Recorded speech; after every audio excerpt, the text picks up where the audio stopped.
ओम ह्रीम अरहम णमूजिनाणम। कहाँ पहुंच गए थे हम? परमार्थ पंचविंशति का परमार्थ विंशति। हाँ, 10 श्लोक इसके पूरे हो गए। आगे के श्लोक देखते 11 नंबर से आज। बस अब इसी के साथ मात्र 2 अधिकार और हमारे बचे हैं। चलो, एक ग्रंथ और हमने पूरा कर लिया। पीठ थपथपाओ अपनी सब लोग मिलके। हाँ, बढ़िया। 2024 में एक ग्रंथ और पूरा हो गया। बढ़िया, बहुत अच्छे। सब आप लोगों की भावनाओं का फल है।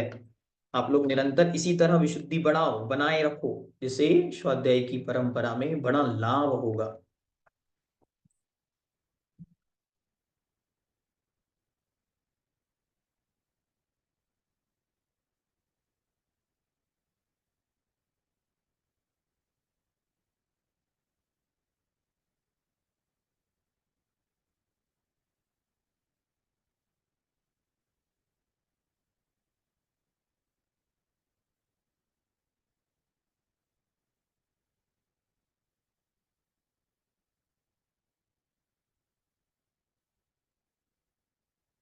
आदि पुराण के विषय में अभी कुछ नहीं कहते, जब होगा तब देखेंगे, ठीक है। चलिए, गरिमा जी क्या बोल रहे हैं, बोलिए। भैया जी जय जिनेन्द्र। जय जिनेन्द्र। भैया जी मेरा क्वेश्चन है जो मुझसे भी और लोगों ने पूछा है, मैं उनको सही से रिप्लाई नहीं कर पाई। हम्म, कि जैसे हम लोगों के यहाँ पानी के लिए प्यूरीफायर लगा रहता है, तो हम्म, फिर उसको छानने का क्या लाभ है? क्योंकि जो कुछ सफाई है या जो कुछ है वो उसमें हो चुका। पुराने बिल्कुल। जमाने में मेरे हस्बैंड ने मुझसे क्वेश्चन पूछा था कि पुराने जमाने में तो कुएं का पानी होता था तो उसको छानने का औचित्य है, पर ठीक है, आजकल प्यूरीफायर के बाद पानी छानने का क्या महत्व है? ठीक है। उनको अच्छी तरह उत्तर दें कि जिन आगम में पानी को भी एक इंद्रिय जीव माना है, साथ ही पानी जो है वह उसे आधार बनाकर अनंत राशि में या असंख्यात की राशि में 10 जीव भी पाए जाते हैं। उनको कहें कि यदि वो प्यूरिफाइड पानी को भी यदि माइक्रोस्कोप में प्रयोग किया जाएगा तो उसमें अभी भी छोटे छोटे 36,450 जीव देखे पाए गए हैं। तो ये वैज्ञानिक प्रूव्ड है, कोई हम लोगों की अकेला नहीं, वैज्ञानिकों ने इसको प्रूव किया कि उसमें 36,450 जीव पाए जाते हैं। तो वे जो जीव हैं वे अत्यंत सूक्ष्म होने से देखने में नहीं आ रहे हैं, डायरेक्ट दिखाई नहीं दे रहे हैं। प्यूरिफायर ने तो उन्हें प्यूरिफाई किया है जो दिख सकते थे या जो पकड़ में आ रहे थे। जो पकड़ में भी नहीं आ रहे थे वे तो उसमें से निकल गए। फिर उस मशीन में से निकलने के बाद जिसे जल योनि जिनने बनाई हुई थी जीवों ने, वे तुरंत आकर फिर उसमें उत्पन्न हो गए। तो वे बार बार निरंतर उसमें उत्पन्न होते जा रहे हैं, बढ़ते चले जा रहे हैं। उन जीवों से रहित करने के लिए पानी को छाना जाता है। ठीक है भैया जी, धन्यवाद।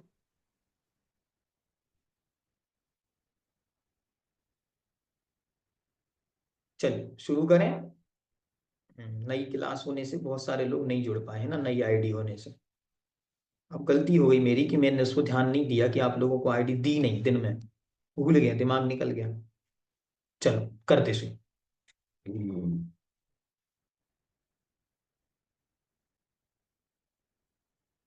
ओम ह्रीं अरहम णमो चिन्हणम परमार्थ विंशति। परम अर्थ अर्थात मोक्ष, मुक्ति को बतलाने वाली या मुक्ति के लिए प्रयोजनभूत ये महान अतिशयकारी विंशति 20 श्लोकों का समूह बतलाते हैं। श्लोक नंबर 11। प्राणियों को, पेज नंबर 349। प्राणियों को जो सुख दुख का अनुभव होता है वह कर्म, शातावेदनी और अशातावेदनी का कार्य है। अच्छी तरह ये निर्णय बनाने के बाद जीवन में शांति आए बिना नहीं रहेगी। जो है सब शाता अशाता वेदनी का उदय है। हमारा हमारा उसमें कुछ भी नहीं, हम मात्र राग और द्वेष कर सकते हैं बैठ के। ये अच्छा नहीं लग रहा, ये अच्छा लग रहा, बस दिन रात हमारा उपयोग इसी में चलता। ये अच्छा, ये अच्छा नहीं, ये अच्छा, ये बुरा, बस। बाकी जो हो रहा है वो सब अशाता वेदनी शाता वेदनी कर्म के उदय से तदरूप हो रहा है। इसलिए यह वह कर्म ही है और यह आत्मा से भिन्न है।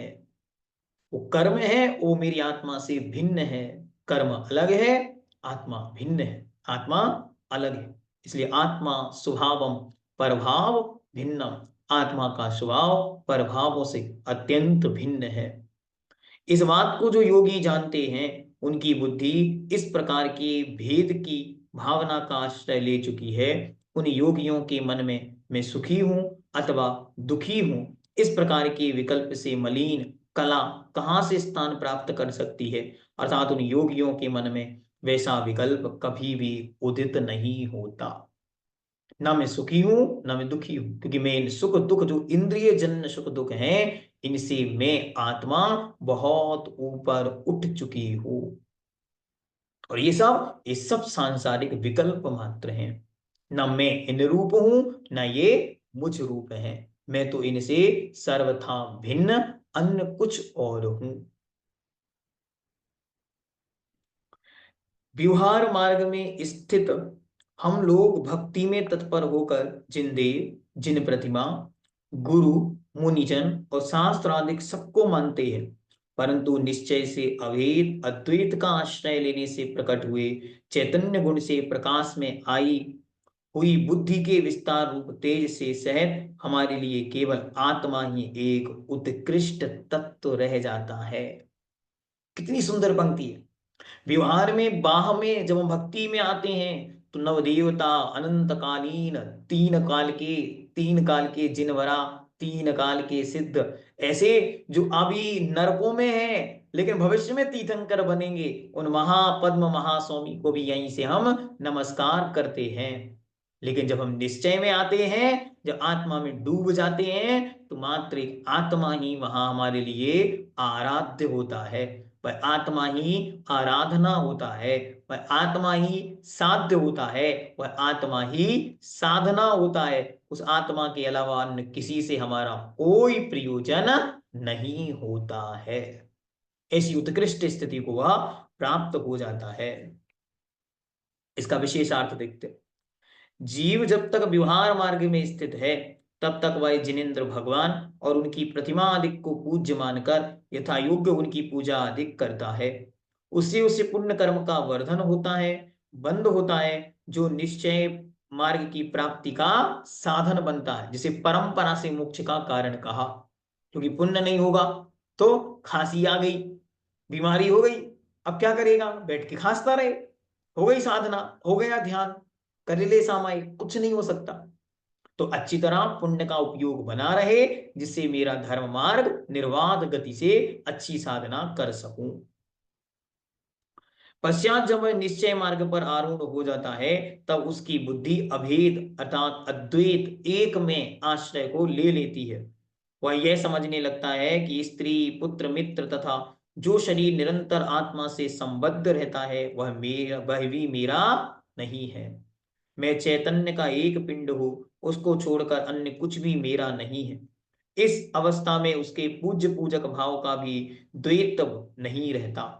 द्वैत रहेगा दो रहेंगे, तो कोई पूज्य तो कोई पूजा, कोई पूजक रहेगा, कोई पूजा करने वाला और कोई किसी की पूजा की जाएगी। लेकिन जब अद्वैत हो जाएगा तो एक मैं ही हूं, जहां कोई विकल्प भेद नहीं रहता। कारण यह है कि पूज्य पूजक भाव रूप बुद्धि भी राग की परिणति है, जो पुण्य बंध का कारण होती है। वह पुण्य कर्म भी जीव को देवेंद्र एवं चक्रवर्ती आदि के पदों में स्थित कर कर संसार में ही परतंत्र रखता है। अतएव इस दृष्टि से वह पूज्य पूजक भाव भी छोड़ देने योग्य होगा। कब? जब परमार्थ की अवस्था में डूबेगा। पहले नहीं छोड़ देना, वरना भटक जाएगा। उपाधि केवल एक सच्चिदानंद आत्मा ही है। परंतु जब तक प्राणी इस प्रकार की दृढ़ता प्राप्त नहीं होती, तब तक, ध्यान से ये महत्वपूर्ण है, तब तक उसे व्यवहार मार्ग का आलंबन लेकर जिन पूजा आदि शुभ कार्यों को ही करना चाहिए, अन्यथा उसका संसार दीर्घ हो जाएगा। आगे श्लोक नंबर 13। जब मैं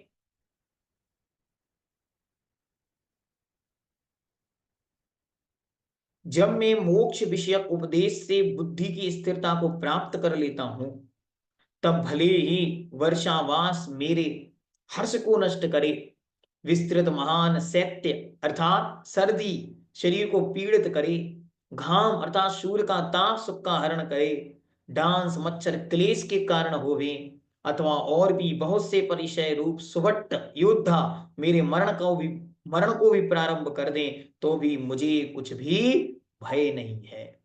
जब एक बार मेरी बुद्धि मेरे लक्ष्य में स्थित हो जाए, जिसको जिस लक्ष्य पे जाना है वो उस लक्ष्य में स्थित हो जाए, फिर जो हो देखा जाएगा।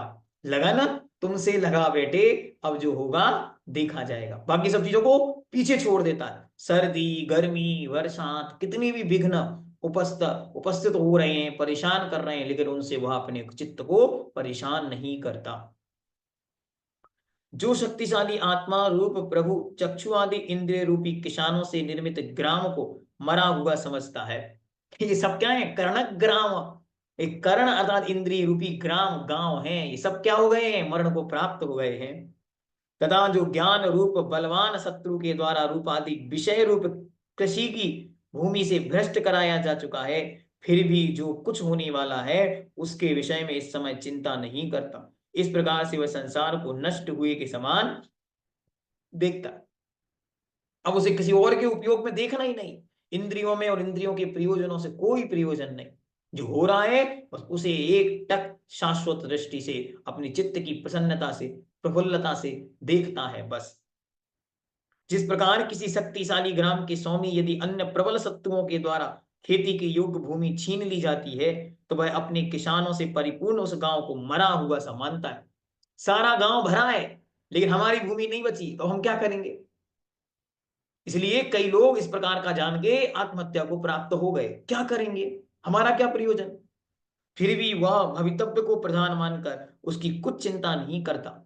ठीक उसी प्रकार से सर्वशक्तिमान आत्मा को जो सम्यक ज्ञान रूपी शत्रु के द्वारा रूप रसादिक रूप खेती के योग्य भूमि से भ्रष्ट कर दिया जाता है। जब सम्यक ज्ञान शत्रु बन के आ गया किसका? इंद्रियों का, और उसने सारे के सारे रस रूप आदि को खेतों से बाहर उखाड़ कर फेंक दिया, तो विवेक बुद्धि से उत्पन्न हो जाने पर वह रस रूप आदि स्वरूप इंद्रिय विषयों में अनुराग से रहित हो जाता है। तब वह भी उन इंद्रिय रूप किसानों के गांव को मरा हुआ समझता है। संपूर्ण कर्ण ग्राम, पूरी इंद्रियां मरी हुई सी प्रतीत होती हैं, और उसकी कुछ भी चिंता नहीं करता, बल्कि तब तक वह अपने संसार को नष्ट हुआ सा समझने लगता है। तात्पर्य यह है कि एकत्व बुद्धि के उत्पन्न हो जाने पर जीव को इंद्रिय विषयों में अनुराग नहीं रहता। उस समय वह इंद्रियों को नष्ट हुआ सा मानकर मुक्ति को हाथ में आया हुआ समझता है। बस अब तो कितनी बची है? चुलकप प्रमाणा, चुल्लू भर पानी के बराबर संसार बचाए, ये सूख जाएगा, मुक्ति मेरे हाथ में आ जाएगी। मतलब अब तो बस थोड़ा सा ही समय शेष है और मेरा मोक्ष जाना नियत हो गया। जो संयमी कर्म के क्षय अथवा उपशम, क्षय मतलब होता है पूर्ण रूप से नष्ट कर देना, और उपशम मतलब उसको दबा देना, के कारणवश तथा गुरु के उपदेश से आत्मा की एकता विषय निर्मल ज्ञान का स्थान बन गया है, जिसने समस्त परिग्रह का परित्याग कर दिया है तथा जिसका मन निरंतर आत्मा की एकता की भावना के आश्रित रहता है, बस संयमी पुरुष लोक में रहता हुआ भी इस प्रकार पाप से लिप्त नहीं होता, जिस प्रकार की तालाब में स्थित कमल पत्र पानी से लिप्त नहीं होता। कादे में हेम अमल है, जैसे कादी में हेम अमल है, कीचड़ में पड़ा हुआ सोना कीचड़मय नहीं होता, सोना सोना होता है, ऐसे ही घर में रहते हुए भी सम्यक ज्ञानी कीचड़ में नहीं डूबता। अद्भुत है उसका जीवन। और हम सब अपने जीवन का सौभाग्य माने, प्रसन्नता का व्यक्त करें कि आज शास्त्रों के बल से बुद्धि जागृत हो गई।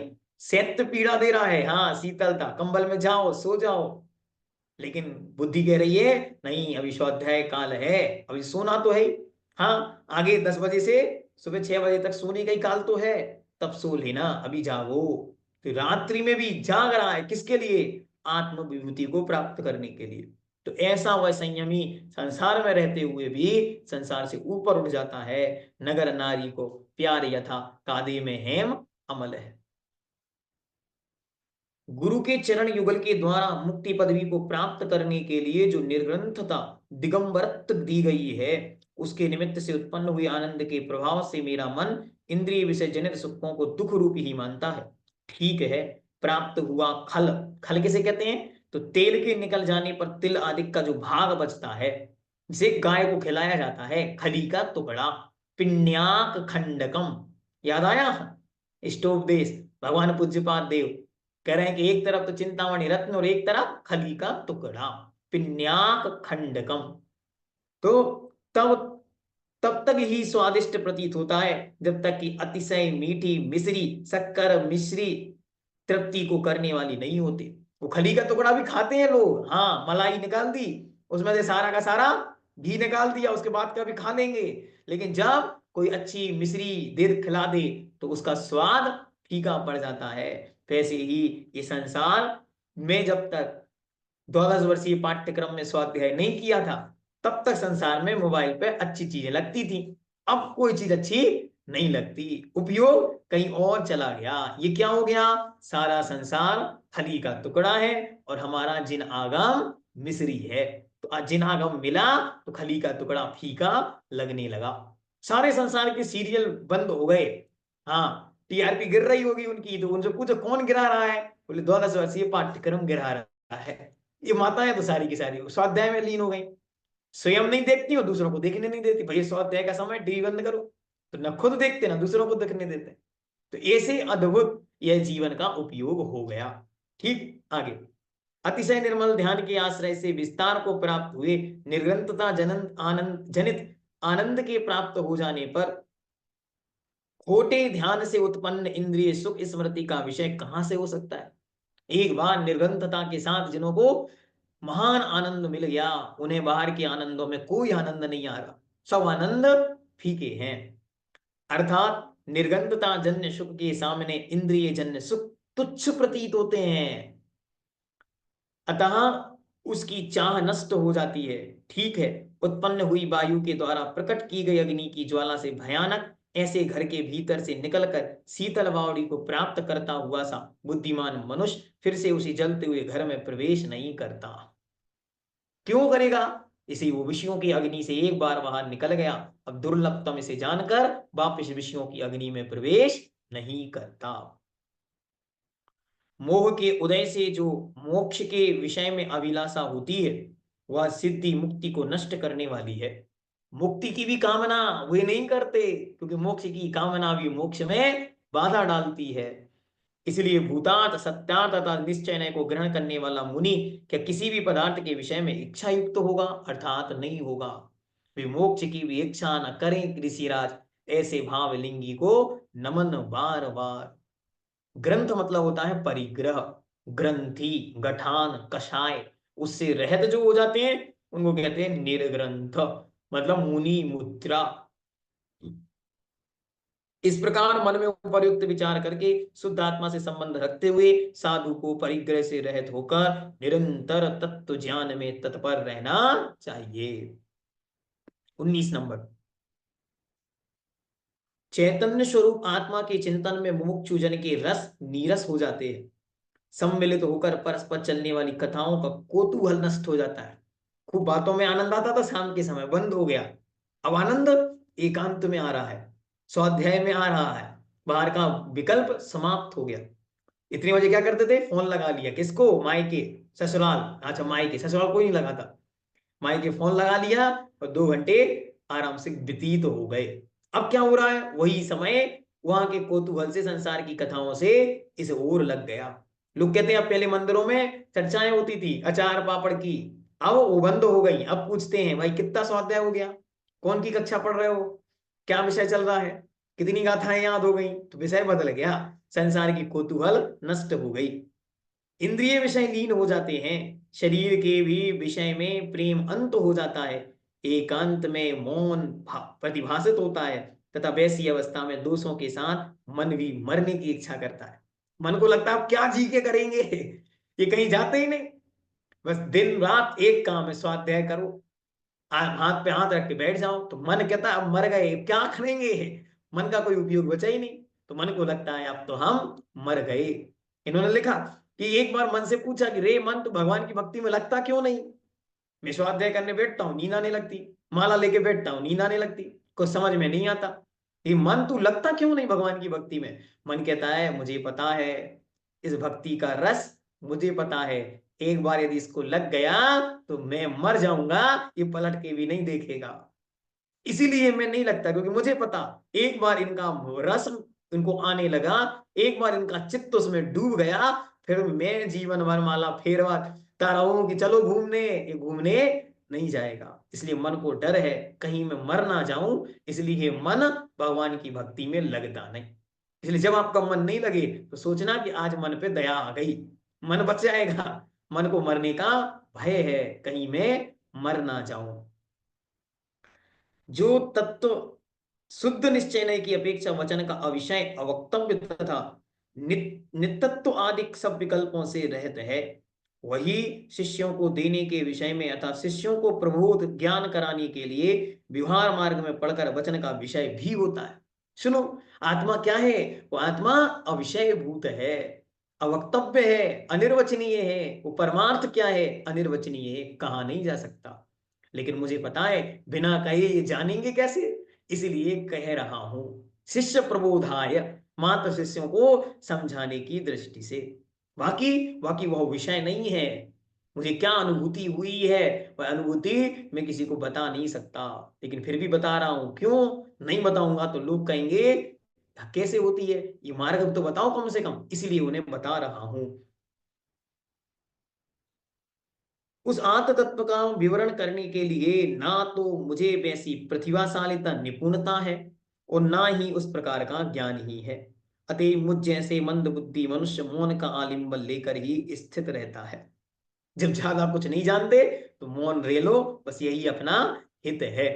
मौनस्य भूषणम, किन के लिए मौन भूषण है, अविद्वानस्य, जिनके पास कोई बुद्धि नहीं वे शांत रहे अच्छे लगते हैं। लोग सोचते हैं बड़े इंटेलिजेंट लोग हैं, एटीट्यूड इनके पास बड़ा पावर है, इसलिए किसी से कुछ नहीं बोलते।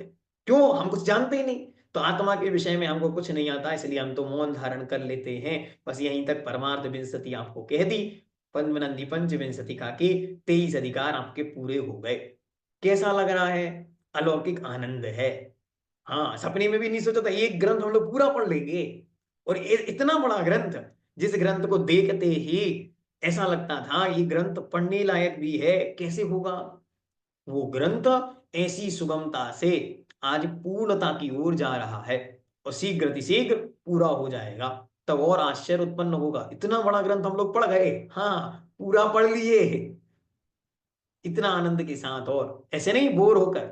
मुझे नहीं लगता कि कोई भी एक दिन के लिए भी बोर हुआ हो, महाआनंद के साथ पढ़ा है, परमानंद के साथ, और परमानंद झलक रहा है। जब जब उसकी एक एक क्लिप को आप उठाकर देखोगे तब आपके चित्त में महान प्रफुल्लता आएगी कि कितना सुंदर ग्रंथ, ऐसी विस्तृत विवेचना, अनादिकाल से अज्ञानता के आनंद में आनंद मनाते आए हैं, इसलिए ज्ञान का आनंद अभी फीका लग रहा है। लेकिन एक बार ज्ञान के आनंद में आनंद मना के देखो, फिर कभी भी अज्ञानता की ओर जाने का मन नहीं करेगा। और ऐसे ग्रंथ जीवन पर्यंत बस एक संकल्प पढ़ना है, रोज कितना, 1 पेज, ज्यादा नहीं, रोज 1 पेज संकल्पबद्ध होकर हम स्वाध्याय की इस विधि विधा को अपनाएंगे तो एक दिन केवल ज्ञान तक पहुंच जाएंगे। इति परमार्थ विंशति, भगवान पद्मनंदी देवाचार्य द्वारा विरचित यह पवित्र ग्रंथ का 23वां अधिकार यहाँ पूर्ण हुआ। जैनम जयतु शासनम वंदे विद्या सागरम।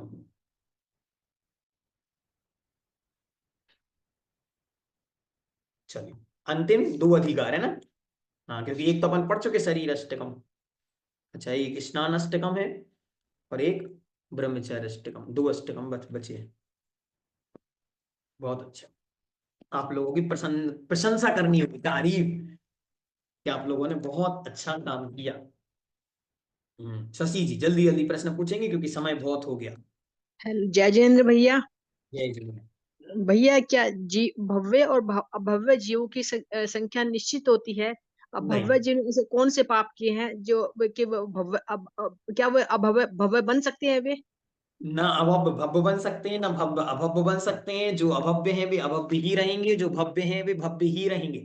क्या उन्होंने हम ऐसा क्या किया इसके विषय में आगम में कोई उल्लेख नहीं, मात्र संकलेश परिणाम एक कारण दिया कि अत्यंत संकलेश परिणामों के कारण वे वहां पर स्थित हैं, बस। भैया हम भव्य हैं, हम सब भव्य हैं, अभव्य हैं हम लोग सब? अब वो तो आपकी प्रतीति का विषय है, आपको कैसा लग रहा है। नहीं, फिर भी आप अंदाज बताओ ना थोड़ा सा प्लीज। अच्छा, अंदाज बताना है। देखो, अंदाजी तो हम करेंगे नहीं, आगम के अनुसार बताते। आचार्य हाँ। भगवंतों ने ग्रंथों में उल्लेख किया कि कोई भी नहीं जान सकता कि कौन भव्य कौन अभव्य है। लेकिन आचार्य भगवंत दादा गुरुवर महाकवि ज्ञान सागर जी महाराज ऐसा कहते थे कि इस भीषण पंचम काल में भी जिसका मन धर्म में लग रहा है, समझना वह भव्य ही है। तो उस प्रतीति के अनुसार हम सबको जानना चाहिए, हम सब भव्य ही हैं, ठीक है। क्योंकि जब हम धन्यवाद अपने भैया। आप को भव्य मानेंगे तब तो ही हम स्वाध्याय करेंगे, तब तो ही हम सम्यक धारण करेंगे, तब तो प्रतिमाएं धारण करेंगे। वरना जाओ भैया, सीजना है ही नहीं, जहां जा रहे जाने दो। तो ऐसा नहीं करो। ये यद्यपि ये प्रत्यक्ष ज्ञानियों का विषय है, लेकिन फिर भी हम लोग अपनी बुद्धि इसमें लगा लेते हैं। प्रगति दीजिए। भैया जय जिनेन्द्र।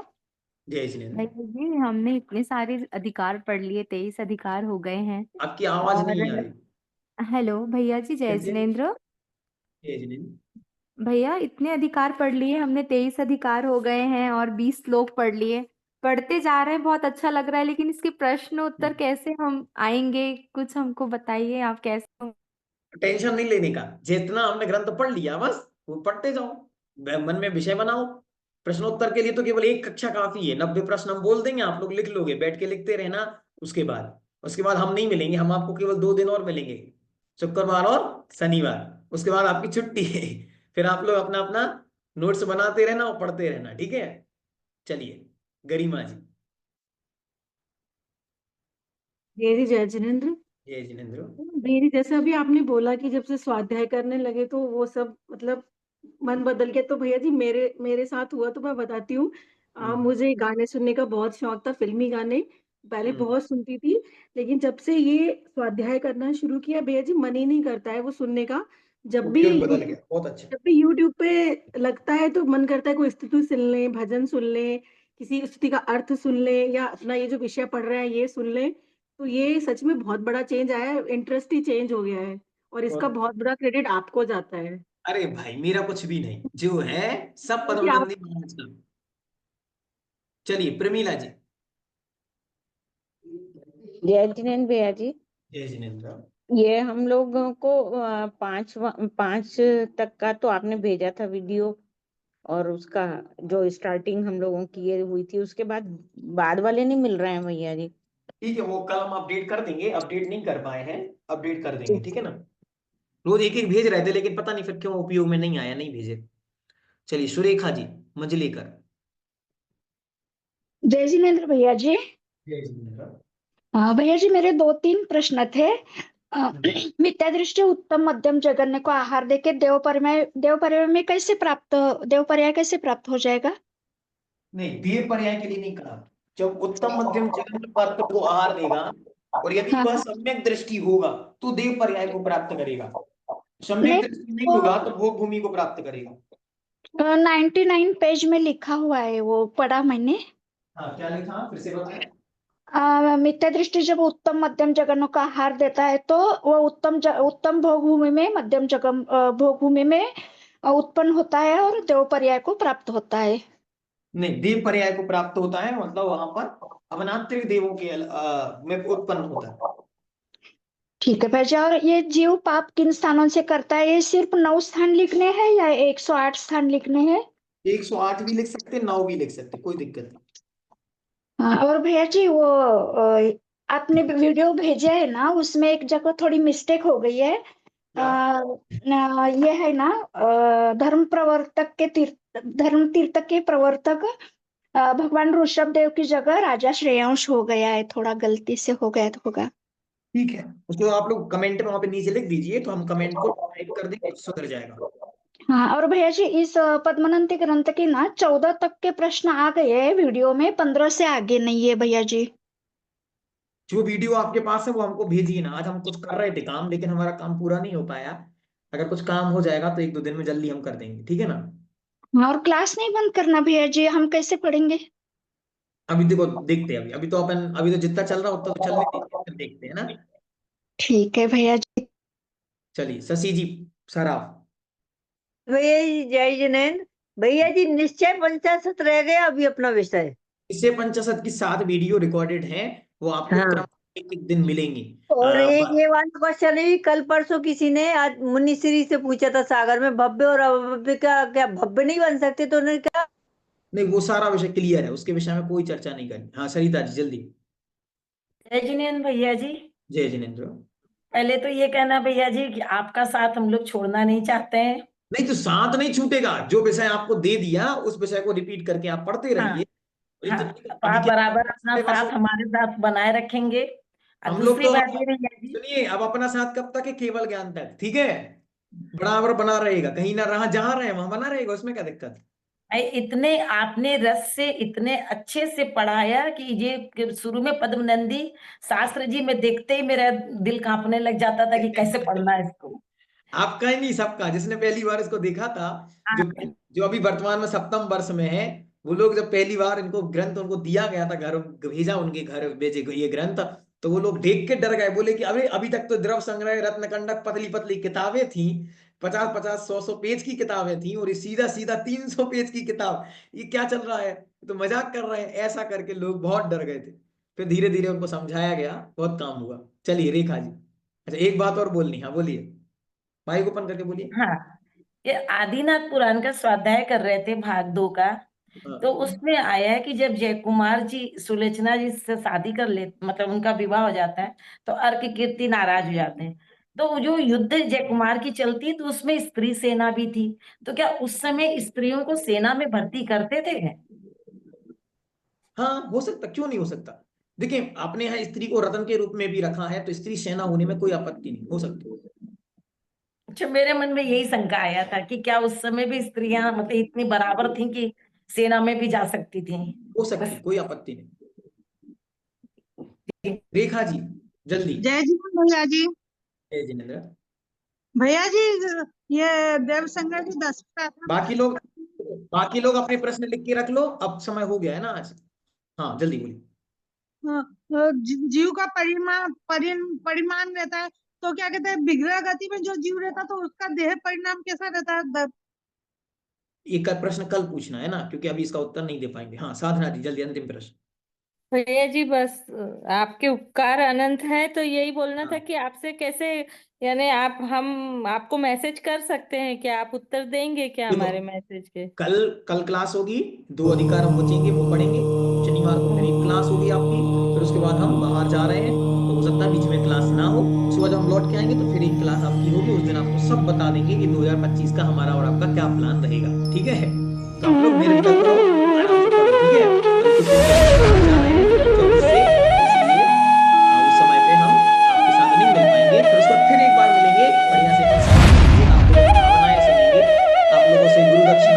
इसको बताते चलेंगे, ठीक है? तो निश्चिंत रहो, पढ़िए, है ना?